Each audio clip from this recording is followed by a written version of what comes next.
بسم الله الرحمن الرحیم. دوستای عزیز، امروز ریپل یا XRP را برای شما تحلیل میکنم.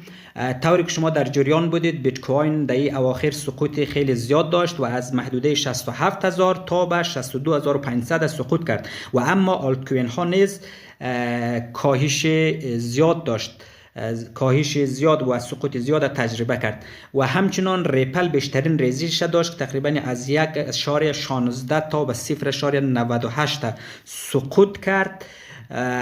دلیل چه هم سرقت 200,000 ریپل گفته شده که به تعداد 200,000 ریپل سرقت شده و همچنان فعالیت شبکه کاهش پیدا کرده بود و ورودی های ETF نیز خیلی کم شده. پول هایی که به ETF های ریپل به حساب ورود می شد اونها بسیار کاهش پیدا کرده بود.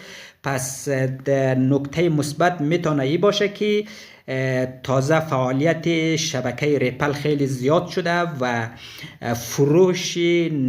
حجم فروش نهنگه ها بسیار کاهش پیدا کرده و همچنان پول های ورودی روی ETF های بیت کوین در حال افزایش است و این میتونه که و همچنان حمایت مهمی عدد 1 میتونه برای ریپل یک روزنه خوبی برای صعود در آینده های نچندان دور باشد.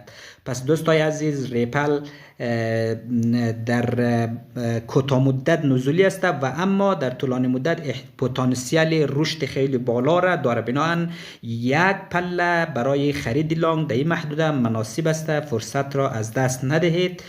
میتونین که از این محدوده ریپل خریداری بکنید.